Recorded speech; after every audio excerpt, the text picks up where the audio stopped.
नमस्ते सभी दर्शकों को। मैं सुमित हमारे इस नए चैनल स्कल्प्टिंग इन टाइम में आप सभी का स्वागत करता हूं। और आज हमारे सामने बैठे हैं डॉक्टर गौतम चैटर्जी सर। तो उनसे हम सिनेमा को लेकर के बहुत सारे सवालात करेंगे, सवाल पूछेंगे और उनसे जानने की कोशिश करेंगे उस विषयों की गहराइयों के बारे में। तो व्यक्तिगत तौर पे मेरा एक छोटा सा सवाल है, जो रशियन महान फिल्म मेकर हुए हैं आंद्रे तार्कोव्स्की, मैं सही नाम ले रहा हूँ सर? बिल्कुल। तो सवाल ये है कि सर, जब भी उनकी फ़िल्मों की इमेजेस मैं देखता हूँ मिरर में या स्टॉकर में मोस्टली, तो उसमें आउटडोर जितने भी एस्थेटिक इमेजेस हैं, नॉट ऑल, जितने भी हम लोग को विजुअली बहुत खूबसूरत लगते हैं कि यार ये कितना खूबसूरत शॉट लिया है गार्डन का, पानी के अंदर का, या पानी में वो घास ऐसे एकदम रिदमिक झूम रही है। तो उस तरह जितने भी शॉट्स हैं, मिरर में वो जो खेत वाला शॉट है, पूरा कंट्री साइड का सीन है वो पूरा, तो जो हमें एस्थेटिकली सुंदर लगते हैं हम उसमें पाते हैं कि वो मोस्टली आउटडोर ही है। और अगर कमरे में हम सीन शूट करने की कोशिश करें, अगर लाइट उसमें ना हो, तो सिनेमाटोग्राफिक लेवल पे हम बहुत कुछ शायद नहीं क्रिएट कर पाएंगे अगर लाइट ना हो तब।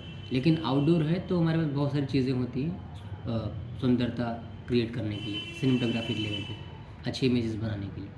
तो क्या सिनेमा की इमेजेस बनाने के लिए, मीनिंगफुल इमेजेस, अच्छी इमेजेस बनाने के लिए आउटडोर लोकेशन ही इम्पोर्टेंट है या इंडोर से भी हो सकता है, या कैसे चुनते हैं कि कौन सा लोकेशन लें कौन सा ना लें? माफ़ी चाहूँगा, सवाल थोड़ा लंबा हो गया, लेकिन मुझे एक्सप्लेन करना मुझे है सवाल था। कितना समझ में आया है मैं अभी उसको दोहरा दूंगा एक जी लाइन में जी प्रिसाइजली, जी ताकि आपको लग जाए कि क्या मैं सही समझा हूँ। जी उससे पहले मुझे कई चीज़ों को लेकर खुशी हो रही है। पहली बात है कि आपने ये चैनल स्टार्ट किया है और उसका नाम बहुत अच्छा रखा है, स्कल्प्टिंग इन टाइम। जी यही ना? जी तो ये मुझे बहुत खुशी दे रही है। दूसरी बात है कि ये एक बहुत बड़े फिल्म मेकर की किताब का नाम है, आंद्रे तार्कोव्स्की। तीसरी बात है कि आपने जो सवाल पूछा वो उनको लेकर ही है, एग्जाम्पल उन्हीं को आपने बनाया। तो आप शायद ये कह रहे हैं कि एक सॉरी। मीनिंगफुल सिनेमा में मीनिंग क्या क्या चीज़ें लाती हैं इसके एलिमेंट्स में, क्या उसके लिए आउटडोर लोकेशन ही ज़रूरी होता है, जैसा कि हम लोग तार्कोव्स्की की फिल्मों में देखते हैं? यही आपने पूछा है ना? जी तो पहले तो आउटडोर इंडोर बोला जाता था। आजकल जहाँ भी मीडिया स्टडीज़ पढ़ाया जाता है वहाँ इसके लिए नए शब्द हो गए, एक्सटीरियर और इंटीरियर। स्क्रिप्ट में भी हम लोग देखते हैं कि x T dot I dot exactly mention होता है। एक्सटीरियर और इंटीरियर। तो इसका उत्तर हमें मुझे लगता है कि सबसे अच्छा इसी शब्द पर मिल सकता है जो आपने बोला, लोकेशन।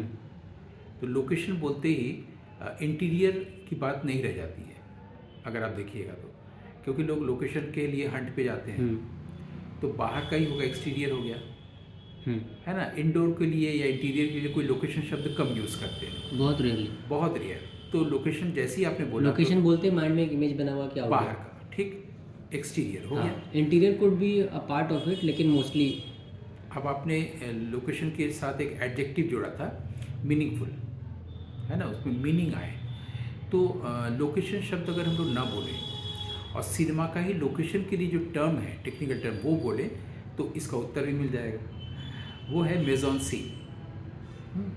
तो मेजॉन सीन एक फ्रेंच टर्म है जिसका मतलब होता है कि ऐसी जगह को दिखाना जो कैरेक्टर का जो मेंटल स्टेट है उसको पोर्ट्रे करे और डायरेक्टर को या स्क्रीन पे राइटर को कुछ ना करना पड़े।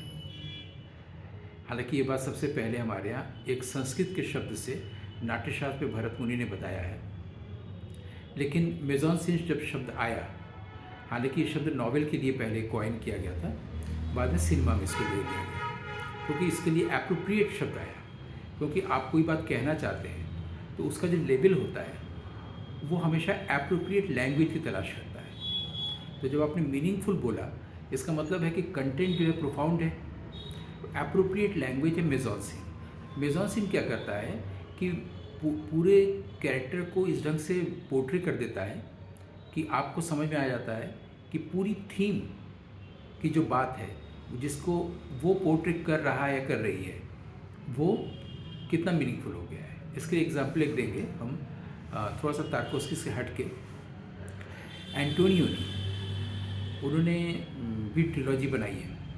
तो एंटोनियोनी की एक फिल्म है द नाइट, ला नोत्ते इटालियन भाषा में। द नाइट में शुरू से ही हस्बैंड वाइफ को दिखा रहे हैं और लगता है कि कुछ फ्रस्ट्रेशन चल रहा है, मतलब भीतर काफ़ी कुछ झगड़ा सा है, गुमसुम सा है, बादल एकदम इकट्ठा हो गया, बारिश हो नहीं रही है, झगड़ा बस हो नहीं रहा है, लेकिन और चीज़ों में उन लोग के रिएक्शन दिखा रहे हैं। वो हॉस्पिटल में किसी मिलने जा रहे हैं, कुछ कर रहे हैं, लेकिन कुछ है भीतर खिंचाव सा। तो उसमें एक सीन है कि करीब 40 मंजिली इमारत की खिड़की पे कैमरा है। हाँ, खिड़की से नीचे बाहर दिखा जा रहा है, और 40 मंजिली इमारत के सामने भी ऐसी 40-50 मंजिला एक इमारत है। दोनों के बीच में एक जगह है, जैसे बनारस की गलियाँ होती है वैसी एक नैरो लेन है, कोई आ जा सकता है। और उस सामने वाली इमारत के उस तरफ एक रोड जा रहा है, कार वार जा रही है। अचानक हम लोग देखते हैं जो नायिका है वो उस इमारत के नीचे से जो उसकी ओट में थी अब प्रकट होके इधर आ रही है, इस इमारत में, इस कमरे तक आने के लिए, जहाँ शायद वो नायक उसे देख रहा है या कोई देख रहा है, क्योंकि पॉइंट ऑफ व्यू शॉट है वो। तो अब जब जैसे वो दिखती है तो जाहिर है 40 मंजिल या 30 मंजिल तो बहुत छोटी दिखेगी ना, बस दीवार की उस तरफ थी कहीं और आ गई और इधर आ रही है। तो इसका मतलब ही हुआ कि डायरेक्टर एंटोनियोनी, मिकेलेंजेलो एंटोनियोनी, ये दिखाना चाहते हैं कि उसका कद कितना छोटा हो गया है अपने जीवन में, इस संबंध में, इस इमोशनल संबंध में वो कितनी अपने आप को अकेला फील कर रही है, कितना छोटा फील कर रही है उसके साथ जिसके साथ कभी उसने प्यार किया है या शादी किया है ना। तो उसका मेंटल स्टेट आ रहा है, तो फिल्म भी समझ में आ रही है। उसके लिए कुछ नहीं करना पड़ा। एंटोनियोनी ने, जो बर्गमैन के समय के ही थे, उनकी एक खाली मेजॉन सीन से दिखा दिया। मेजॉन सीन की भूमिका यही होती है। मेजॉन सीन या लोकेशन की भूमिका ये नहीं होती है जो हम लोग नेटफ्लिक्स या और OTT माध्यम में देखते हैं, बहुत खूबसूरत लोकेशन जिसका उस कहानी से कोई वास्ता ही नहीं। आउटडोर बहुत सुंदर पेड़ है, झील है, नदी है, पहाड़ है, वहाँ यंग लड़के लड़कियाँ गए हुए हैं, है ना। लोकेशन बहुत आकर्षित करता है। They are trying to create mise en scene superficially. वो मेजॉन सीन क्रिएट ही नहीं कर रहे हैं, वो जो पैसा खर्च कर रहे हैं, पैसा लाने के लिए उनको अच्छे लोकेशन दिखाना है। प्रोड्यूसर, हम अच्छे लोकेशन पे गए थे, अच्छा कैमरा यूज़ किए हैं, अच्छी सारी चीज़ें की, लेकिन वो मीनिंगफुल जो आपने बोला ना, वो नहीं हो रहा है, क्योंकि उसका उससे कोई लेना देना नहीं है वहाँ के मेंटल स्टेट के साथ। तो ये भीतरी दुनिया को पोर्ट्रे करने के लिए सिनेमा के जो एलिमेंट्स सहायक होते हैं, उसमें से एक है लोकेशन या मेजॉन सीन, जिसके लिए मैंने एक उदाहरण दिया। और ऐसा ही आप तारकोस्की की फिल्मों में भी देख सकते हैं, और फिल्मों में भी देख सकते हैं। जिस फिल्म का उदाहरण दिया उसका कोई एक इमेज भी हम लोग देख सकते हैं, लगा सकते हैं। उसमें लास्ट में ये खुलता है कि वो वाइफ जो है, एक बहुत बड़ा पार्क है, उसमें बेंच पर दोनों बैठे हुए हैं और वो घास पर लेट जाता है। इससे पहले वो उसको अपने पर्स से एक चिट्ठी देती है, और वो नायक जो पति जो है वो पढ़ता है, किसी स्त्री ने उसको लिखा है या किसी पुरुष का लिखा हुआ पत्र है, प्रेम पत्र, और पढ़ता है और शायद बेंच पर बैठा रह जाता है या घास पे आ जाता है नीचे, और बहुत दूर तक है वो मिडो। उसको बाद में वो बताती है कि तुम्ही ने लिखा है, ये मुझे कभी लिखा था, वो ये भी भूल गया है, और स्टैब्लिश होता है। तो एक मेजॉन सीन वो ऊंचाई से है, ये हॉरिजेंटल है। ये जब फिल्म शुरू में दिखाई गई थी तो प्रोड्यूसर ने और कुछ क्रिटिक्स ने कहा था लास्ट सीन को ऐसा कर दीजिए या वैसा कर दीजिए, तो एंटोनियोनी ने किया भी था। ये था कि नहीं करना चाहिए था, हाँ, जो कि नहीं करना चाहिए था। अब एंटोनियोनी को लगा कि शायद करना चाहिए, क्रिटिक को लगा कि अगर ऐसा कर दिया जाए तो और इफेक्टिव आ जाएगा, यहीं पर कट कर दीजिए, या दूर तक वो दिखाता है, दोनों को दिखाते दिखाते खूब सारे पेड़ दिखाते हैं, पूरा घास चरागाह दिखाते हैं और फेड आउट होता है। उनका कहना है कि आप ज़मीन पर इनको मत दिखाइए या बेंच पर बैठे रह जाएं या वहीं कट कर दीजिए, कैसा कई लोगों ने सजेस्ट किया था। तो उससे कई वर्जन्स तैयार हुए थे, इसलिए उस फिल्म को मैंने एग्जाम्पल के तौर पर रखा। मुझे लगता है कि मैंने आपके सवाल का जवाब दिया है। हाँ, बस लास्ट में एक और पूछना था कि अभी आपने जो बताया उसमें उन्होंने क्रिटिक ने सलाह दिया या कई क्रिटिक्स ने मिलकर सलाह दिया या जिसने दोस्तों ने जिसने भी दिया, तो उन्होंने चेंज तो कर दिया, लेकिन उनका जो विज़न था उससे कॉम्प्रोमाइज़ नहीं हो गया होगा?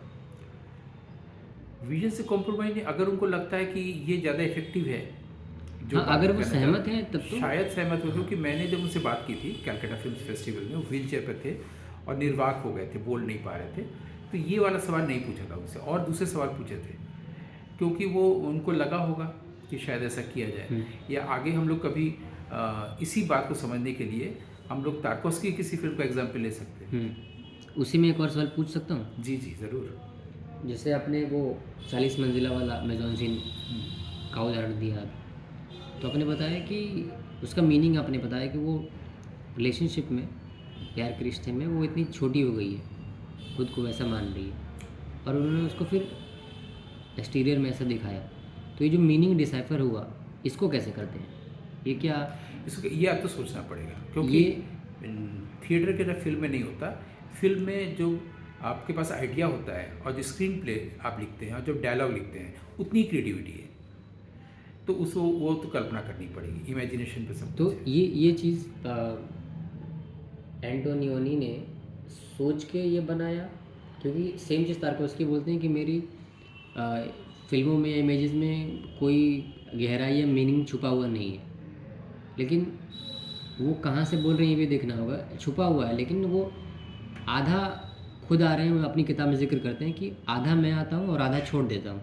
अगर मैं पूरा परोस के दे दूँगा तब फिर वो बेकार हो जाएगा, जो कि मोस्टली कमर्शियल सिनेमा में होता है कि पूरा अच्छे से पूरा बता के Spoon कर feeding। देते हैं। हाँ, तो स्पून फीडिंग मतलब एक कदम, मैं सरल भाषा में ऐसे बोलने की कोशिश कर रहा हूँ, एक कदम वो बढ़ते हैं, एक कदम ऑडियंस आएगा, तब फिर वो रेवलेशन कुछ होगा, तब उसको प्रॉपर मज़ा आएगा फिल्म का, समझ में जब आएगा तभी। तो इन आपने जो उदाहरण दिया उसमें भी सेम है? देखिए, इसमें तो सेम है, हमको जो दिख रहा है। सबसे बड़ी बात यह है कि जब स्क्रीन पे कोई लिखता है तो वो सिनेमा के एलिमेंट की भाषा में सोचेगा, तो अपने आप ही आ जाएगा कि हमको लाइट से ये बात दिखानी है, साउंड से दिखानी है, मेजॉन सीन से दिखानी है, डायलॉग से दिखानी है, एक्सप्रेशन से दिखानी है। तो सिनेमा की भाषा में सोच रहा है ना, तो उन्होंने मेजॉन सीन की भाषा में सोचा, ठीक है। लेकिन जिसको पता नहीं है ये सारी चीज़ें, the audience who doesn't know mise en scene और सिनेमा लैंग्वेज, तो ऑडियंस को अपने आप ही फील हो जा रहा है ना। ऑडियंस को इन्फॉर्म न करके ऑडियंस को फील करा दिया जा रहा है कि वहाँ का एटमॉस्फेयर क्या है। यही मास कम्युनिकेशन है और यही सिनेमा माध्यम करता है कि पूरा उसको फील हो जा रहा है वो कितनी अकेली, कितनी छोटी हो रही है। ये बिना पढ़े लिखे भी दिख जा रहा है ना। उसको ये पता नहीं कि इसको लोकेशन से दिखाया जा रहा है, मेजॉन सीन से दिखाया जा रहा है, लेकिन उसके पास ये फीलिंग आ जा रहा है। तो जो नायिका है उसका मेंटल क्लाइमेट या माइक्रो क्लाइमेट जिसको कहते हैं, वो अगर ऑडियंस फील कर ले रहा है, ये सबसे बड़ी चीज़ हुई, तभी तो उसे जुड़ रहा है। और आधा काम तो ये कर ही रहा है ऑडियंस।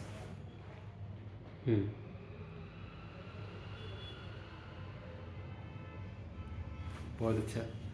तो ठीक है सर, अभी हम लोग इस पर विराम देते हैं और कल यानी कि अगले एपिसोड में एक नए सवाल के साथ वापस लौटेंगे, यदि मैं बता पाया तो। हाँ, आप बिल्कुल बता सकते हैं, अभी तो बस शुरुआत हुई है। थैंक यू ठीक सो है मच। सर, नमस्ते।